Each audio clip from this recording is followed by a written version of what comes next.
jadi kenapa perubahan bisa bersifat menetap? Sama kayak tadi penjelasan Aurel, kalau misalkan selain dari individunya itu menjalani sendiri alias pengalamannya dia sendiri. Nah, belajar itu kan tadi sebuah perubahan yang didapat dari pengalaman seorang terhadap sesuatu. Nah, dari pengalamannya itu, perubahan itu bakalan tersimpan di memori jangka panjang dan diperkuat oleh pengulangan dan membentuk sebuah kebiasaan ataupun sikap yang mempengaruhi tindakan seseorang dalam jangka panjang. Sehingga perubahan yang dihasilkan cenderung bersifat menetap. Jadi intinya kayak kalau misalkan nih kita mau menghasilkan suatu perubahan itu kan nggak ujuk-ujuk langsung jadi perubahan gitu. Kita harus melewati beberapa tahap sampai akhirnya hal tersebut menjadi suatu perubahan yang menetap pada diri kita. Kami mengambil dari buku yang sama sebelumnya, Prayati Ani 2021 pada bukunya Belajar dan Kinerja dan Teknologi Pendidikan, bahwa beliau merumuskan ciri-ciri belajar itu ada 4. Yang pertama, adanya kemampuan baru yang diperoleh. Nah, kemampuan ini mencakup nggak cuman kemampuan aja, tapi kemampuan itu mencakup 3 ranah, yaitu pertama kognitif, kemampuan ataupun afektif dari sikapnya, ataupun psikomotoriknya dari keterampilannya.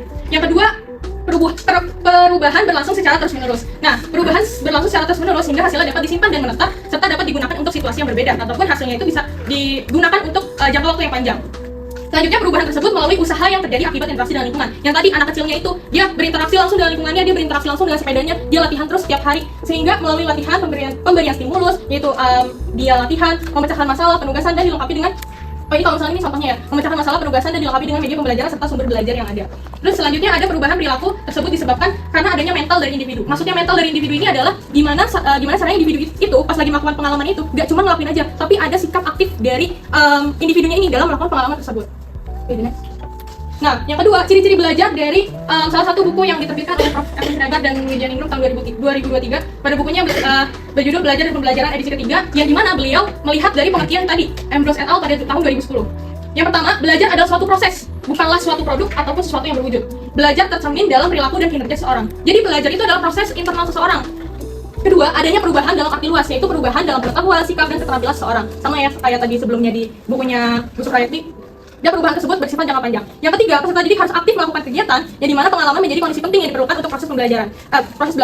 Lagi-lagi pengalaman itu harus disertakan dengan keaktifan dari individu itu sendiri sehingga menghasilkan suatu perubahan yang diinginkan. Next. Nah, jadi intinya kesimpulannya mengacu pada pemaknaan belajar itu sendiri tadi. Kalau misalkan belajar adalah suatu proses yang menghasilkan suatu perubahan, yang perubahannya itu bersifat menetap dan dihasilkan dari pengalaman. Maka ciri-ciri belajar adalah yang pertama, belajar itu adalah suatu proses. Ya kan, ada kegiatannya. Prosesnya itu proses interaksi dengan individu itu sendiri, prosesnya internal. Nah, yang kedua, partisipasi aktif, usaha dalam pengalaman yang diperolehnya. Jadi, kalau misalkan suatu individu itu belajar, pasti gak cuman ya udah belajar tau aja, tapi harus ada partisipasi aktif dari individu tersebut dalam melakukan pengalamannya. Nah, yang ketiga, perubahannya itu bersifat menetap. Sebelumnya perkenalkan dulu, saya Putri Bisal Maksin dari perwakilan kelompok 7. Di sini saya ingin menanyakan terkait itu yang sebelumnya yang tadi Adril paparkan mengenai surface learning. Nah, tadi kan dijelasin kalau surface learning itu kayak semacam buat pengantar gitu kan sebelum memasuki tahap deep learning. Berarti pengetahuan surface learning ini apakah menurut teman-teman dari kelompok 1 ini merupakan pembelajaran yang tidak bertahan lama karena hanya sebagai transisi saja? Apakah seperti itu?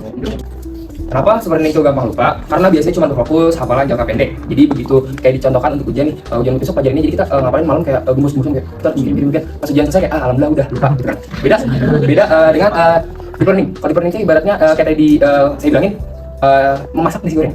Kalau memasak nasi goreng kita hafalan nih kayak buat ujian kayak hafalan A, B terus kayak ragu ini kayak salah deh. Tapi kalau praktek kayak kita sehari-hari buat, jadi kayak nggak usah lihat menu lagi udah hafal kayak gitu.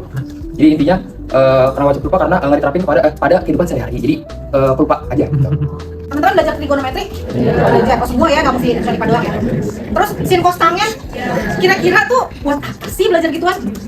Ya nggak sih? Itu kalau deep learning cuma ngafal doang sin cos tangen. Surface learning, kalau deep learning itu biar nggak lupa, kira-kira sin cos tangen gunanya buat apa kalau di kehidupan nyata? Nah, apa? Ada yang tahu nggak? Misalkan mungkin kayak buat arsitek itu membuat kayak pembiayaan. Betul. Bayangin kalau nggak pakai trigonometri, gimana caranya bikin tangga? Itu Iya, apakah tangganya nanti curam? Kalau tangga ini nanti dipakai sama orang tua gimana atau anak-anak gimana, itu ada perhitungannya. Makanya kalau matematika tuh ada soal cerita. Itu gunanya. Jadi matematikanya tidak cuma dihafal tadi, tapi juga deep learning. Itu sih nambahin ya. Nah, itu nanti berlaku nih buat teman-teman TPK untuk menciptakan produk gimana caranya anak-anak sekolah nanti gitu ya, di sekolah nggak cuma apa tadi survei tapi juga memahami. Jadi nanti tahu nih, oh belajar ini tuh fungsi di kehidupan nyatanya tuh ini gitu ya. Saya Iqbal Rifai izin bertanya dari kelompok 3 izin. Tadi kelompok 3 izin bertanya. tadi kan sudah lengkap dijelaskan tentang pengertian belajar, pengertian pembelajaran, dan juga jenis-jenis belajar dari tokoh Ganya. Nah, pertanyaannya itu gimana sih model Ganya ini penting bagi garda terdepan kita, yaitu seorang guru? Kira-kira kayak gitu. Model belajar yang dilakukan oleh Ganya itu apa dan bisa dijelaskan. Terus model yang dipakai Ganya itu berbasis tipe atau kategori belajar. Nah, model ini itu dikenal dengan nama 9 Event of Instruction dan 8 teori belajar. Nah, fokusnya ini ke 8 tipe belajar yang disebutkan tadi saat dipaparkan itu secara garis besar. Ganya ini memandang belajar itu sebagai perubahan kemampuan individu yang terjadi akibat pengalaman belajar, bukan hanya sekedar pertumbuhan yang dialami oleh anak itu, tetapi juga pengalaman dari belajar si anak itu yang dialami dari mungkin dari SD, SMP, SMA gitu. Jadi sesuai jenjangnya gitu, Pak. Apakah sudah terjawab? Bedanya 9 event sama 8 tipe itu apa ya? Jadi 8 tipe itu yang tadi dijelaskan, ada belajar isyarat atau signal learning, terus belajar stimulus respon, belajar chaining atau merantekan tadi. Kalau 9 event itu kayak menarik perhatian peserta didik, terus memberi tahu tujuan pembelajaran itu apa yang diajarin hari itu, terus kayak sebelum memulai pelajaran itu guru bisa menanyakan dulu kalian udah belajar materi ini atau belum.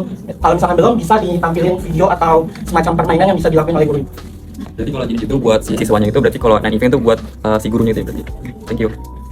Saya sering baca ini dari kelompok 10. Kan tadi udah dijelaskan juga tentang bahwa belajar itu sebenarnya dikatakan bersifat relatif permanen. Terus tapi itu kayak ada orang yang lupa akan pembelajaran yang udah dipelajari sebelumnya. Nah, berarti kalau misalkan ada peristiwa orang yang lupa kayak gitu, apakah belajar itu masih dikatakan sebagai yang bersifat permanen? Terus ada penjelasan lebih lanjut terkait dengan fenomena lupa.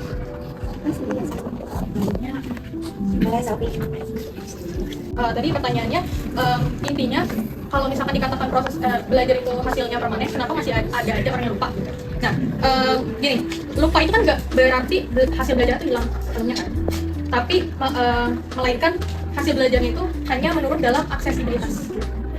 Nah, jadi intinya gini, pernah dengar orang yang main gitar nih, dia udah hafal chordnya. Nah, terus tapi abis itu dia udah lama nih gak main gitar, terus tapi disuruh lagi main gitar, terus dia bilangnya, aduh saya udah lupa chordnya, tapi saya coba dulu deh gitu. Terus tapi setelah 1 menit, 2 menit, dia ketemu lagi nih tanpa harus belajar lagi misal dari buku panduannya atau dari gurunya gitu. Dia coba sendiri aja. Nah, tapi abis itu dia bisa lagi nih. Nah, itu dikatakan sebagai adanya muscle memory, ingatan. Jadi ya, jadi kayak walaupun kayak dia lupa, tapi di otak tuh nggak benar-benar hilang gitu, karena otak itu merekam. Tadi kan merekam secara memori panjang kan. Nah, dan juga itu kayak mungkin aja ada faktor-faktor lain yang menyebabkan orang itu lupa. Tadi kan belajar itu adalah proses yang menghasilkan perubahan.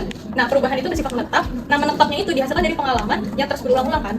Nah, mungkin aja tadi dari contoh orang yang main gitar, karena dia bisa lupanya itu karena dia cuma main gitar ya sebulan 2 bulan, tapi selanjutnya berbulan-bulan kemudian dia nggak melanjutkan kegiatan main gitarnya itu. Tapi pada suatu ketika dia disuruh main gitar lagi dan dia bilangnya lupa, tapi sebenarnya dia nggak lupa, ada di otak dia, cuman karena menurunnya aksesibilitas dari memorinya itu, jadi seakan-akan orang itu bilangnya saya lupa. Tapi nanti kalau misalkan orang itu disuruh coba lagi, mungkin aja nanti dia bakalan ingat. Sama kayak semisal kayak gini, karena kamu ditanya, kamu pernah nggak ngelihat sesuatu gini? Kayaknya pernah lihat deh, tapi nggak tahu gitu, karena nggak ada sesuatu itu. Nah, itu contohnya. Kayak kamu sebenarnya udah belajar nih, udah ingat di otak, tapi tuh karena kamu nggak mengulangi terus hal-hal itu, jadi kamu nggak selamanya bisa gitu meluapkan apa yang ada di otak kamu. Jadi itu kayak disimpan di otak, tapi karena kamu nggak ulang, jadi dia tuh nggak keluar. Tapi karena pas lagi suatu ketika kamu coba lagi, itu ada namanya muscle memory, gimana dia kayak ada apa ya? Ya, muscle memory gitu, kayak pas lagi ada sesuatu yang dia dulu pernah lakuin, terus udah lama, terus dia lakuin lagi. Tiba-tiba jadi kayak, ya udah, jadi aja gitu. Ini saya Sandra sebagai perwakilan kelompok 8 ingin bertanya. Tadi kan kalian pembawaannya itu tentang konsep belajar dan pembelajaran dalam perspektif pendidikan modern. Tentunya tadi juga udah dijelaskan ciri-cirinya, jenis-jenis belajar, sampai ke contoh yang konkret dalam kehidupan kesehariannya. Dan di sini saya sebagai kelompok izin bertanya, dalam praktik pembelajaran dalam kelas, apakah ada indikator yang bisa digunakan di kelas tersebut? Dan dipandang indikator tersebut, apakah kegiatan di kelas itu termasuk lebih dominan pengajaran atau pembelajaran itu sendiri? Itu sebenarnya contohnya itu simpel, kita bisa lihat dari siswanya. Jadi kita di kelas itu kita analisis dulu siswanya, mereka itu cenderung kemana. Kalau siswanya hanya mendengarkan, mencatat, terus siswanya iya aja ngikutin arahan gurunya, nah itu berarti lebih dominan ke pengajaran. Tapi kalau sebaliknya siswa itu lebih kreatif, lebih aktif gitu, lebih terlibat dengan kegiatan belajar tersebut, berarti itu ke pembelajaran. Aku dari kelompok 9, izin bertanya, tadi kan udah dijelasin sama bagian Bimo kalau misalnya dalam proses belajar itu peserta didik harus aktif dalam melakukan berbagai kegiatan, benar kan? Dan itu juga merupakan faktor yang penting kan untuk menunjang keberhasilan belajar sendiri. Nah, kira-kira kalau misalnya dalam proses belajar itu kira-kira bisa nggak tetap berlangsung tanpa adanya suatu pembelajaran? Nah, terus juga kalau misalnya emang bisa tetap berlangsung, kira-kira apakah proses belajar itu tetap bisa efektif dan juga optimal dengan tanpa keberadaannya si pembelajar itu? Apakah bisa dipahami? Terima kasih. teman-teman dari bagaimana sih kita itu belajar. Tadi kan udah dijelasin ada surface learning sama deep learning. Jadi tergantung kita itu belajar dalam surface atau deep learning. Sebenarnya pembelajaran itu kan tujuannya untuk membelajarkan. Jadi seseorang itu belajar hasilnya itu optimal atau tidak tergantung bagaimana internal individu itu ingin belajar gitu, sesuai dengan kemauan, motivasi atau kayak perlu banget nih belajar gitu. Jadi intinya pembelajaran itu bertujuan agar proses belajar itu lebih mendalam. Jadi belajar itu dapat dilakukan tanpa pembelajaran. Dan pembelajaran sendiri itu fokusnya untuk mendalami atau mengasah atau menajamkan hasil belajar yang sudah didapatkan oleh seseorang. Seperti itu. Aku ingin menambahkan kan tadi pertanyaan juga apakah proses belajar itu tetap bisa optimal kalau tanpa pembelajaran, karena yang aku pendalami dari kalian presentasi ini, kalian juga ngejelasin kalau misalnya pembelajaran ini jadi alat bantu, kayak proses ini tuh membantu peserta didik untuk belajar dengan baik kan. Apakah tanpa alat bantu ini belajar bisa maksimal? Karena kan kalau misalnya kita belajar sendiri dengan kemauan kan tadi dibilang dengan kemauan, dengan ingin tahu yang tinggi itu kan ya udah kita ngerti sendiri kan tanpa adanya suatu pembelajaran yang benar alat bantu. Nah kira-kira tanpa alat bantunya apakah bisa optimal? Apakah kita bisa menguasai sesuatu dengan sangat baik atau gimana bisa optimal atau tidak, itu sebenarnya bisa, kita tuh bisa belajar dengan optimal kan daripada tadi deep learning. Jadi misalnya teman-teman mau tahu tadi kayak belajar sepeda, kayak kita tuh pengen bisa nih belajar sepeda, misalnya kalau naik sepeda kita bisa pergi kemana-mana gitu kan. Nah kita tuh bisa mendalami belajar sepeda itu sendiri tanpa adanya pembelajaran. Misal pembelajaran naik sepeda itu kita ikut les sepeda gitu, nah kan kita tuh bisa naik sepeda nih, jago banget naik sepeda karena kita belajar terus menerus jalan sendiri gitu tanpa adanya pembelajaran seperti ikut les sepeda gitu. Menurut kita, iya, tapi kalau misalnya dari dalam pengalaman yang misalnya udah bisa naik sepeda, biasanya kan ada yang membantu kan, dan yang membantu itu sama aja dalam proses pembelajaran kan. Kira-kira kalau misalnya emang dia bisa sendiri, apakah dalam kehidupan sehari itu emang belajar tetap bisa dilakukan tanpa pembelajaran, kalau emang ya udah harus berdua-dua gitu, harus dalam dua konsep itu. Jadi intinya belajar itu bisa dilakukan nggak sih tanpa ada yang membantu atau pembelajaran? Gimana bisa, karena belajar itu kan proses internal seseorang ya, itu belajar itu juga bisa tanpa sengaja gitu. Jadi tanpa adanya pembelajaran seseorang itu bisa mendapatkan hasil atau mendapatkan suatu pelajaran.